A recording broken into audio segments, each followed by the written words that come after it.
It was a crisp autumn morning, just as the first rays of sunlight began to filter through the oak canopy, that Sarah and Tom stepped onto their back porch for their usual cup of coffee. The air was cool, carrying the scent of damp earth and fallen leaves. Their quiet suburban yard, usually a haven of chirping birds and rustling squirrels, held an unusual stillness. It wasn't long before Sarah noticed a small, frantic movement near their old wooden fence, a disturbance that quickly turned their peaceful routine into an urgent plea for help. Approaching cautiously, they discovered the source of the commotion. A young eastern grey squirrel, no bigger than Sarah's hand, was hopelessly entangled in the narrow gaps of the fence, its hind leg caught.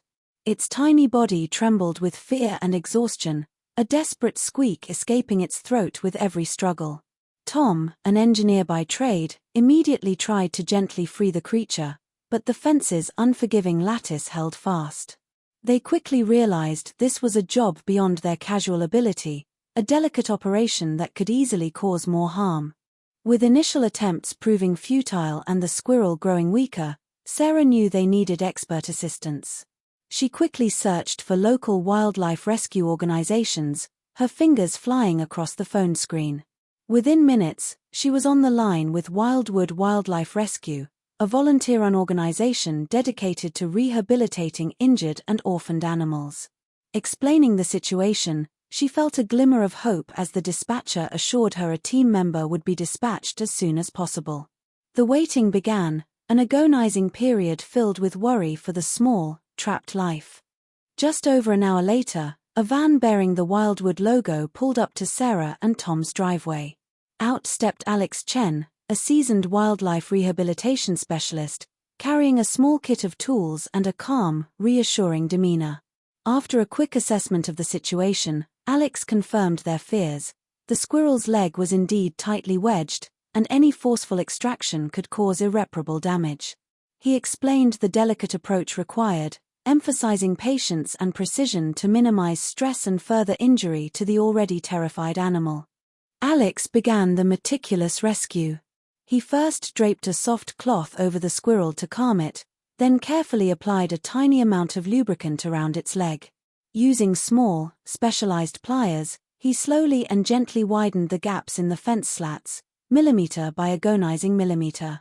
Sarah and Tom watched, holding their breath, their hearts pounding in sync with the squirrel's frantic movements under the cloth.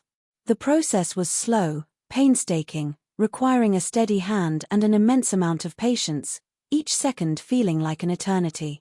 After what felt like an eternity, roughly 25 minutes of careful manipulation, the small leg finally slipped free.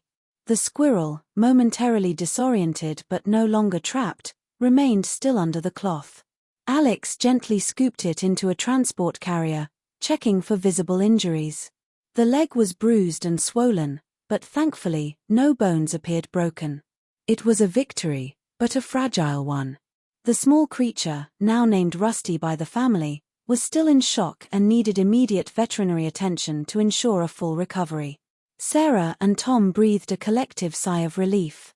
Rusty was quickly transported to Wildwood's Rehabilitation Center, a specialized facility equipped for the unique needs of various injured wildlife. Here, under the watchful eyes of veterinary technicians and trained volunteers, Rusty began a new chapter. His leg was treated for swelling, and he was given pain medication and a specially formulated diet to aid his recovery. His new temporary home was a quiet, warm enclosure designed to mimic a natural nest, allowing him to rest and recover away from the stresses of the outside world. Days turned into a challenging week, then two. Rusty, initially withdrawn and fearful, slowly began to respond to the gentle care he received. His leg healed remarkably well, and he started to regain strength, cautiously exploring his enclosure. Volunteers at Wildwood carefully monitored his progress, noting improvements in his mobility and appetite. Each small step, from eating on his own to attempting short climbs, was celebrated as a milestone, bringing him closer to the ultimate goal, a return to the wild, where he truly belonged. 3 weeks later, Rusty was a completely transformed squirrel.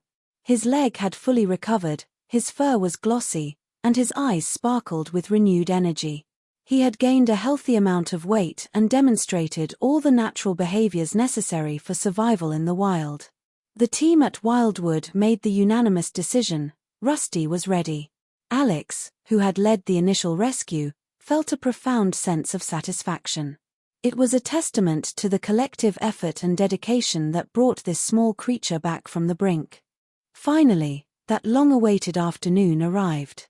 Alex, accompanied by Sarah and Tom, drove Rusty back to the very oak tree in their backyard where his ordeal had begun. This time, however, the fence was repaired, and the tree offered a safe, familiar environment. With a gentle tilt of the carrier, Rusty hesitated for a moment, then burst out, scampering up the sturdy trunk and disappearing into the rustling leaves. It was a poignant moment, a silent acknowledgement of the life saved and the journey completed. Rusty's story is a powerful reminder of the hidden struggles of urban wildlife and the profound impact of human compassion. It's a testament to the dedication of organizations like Wildwood Wildlife Rescue, who work tirelessly to give these creatures a second chance. For Sarah and Tom, every rustle in the leaves now holds a deeper meaning, a silent nod to the small life they helped save. It underscores that even the smallest acts of kindness can create ripples, protecting the delicate tapestry of life that surrounds us, often unseen, in our everyday world.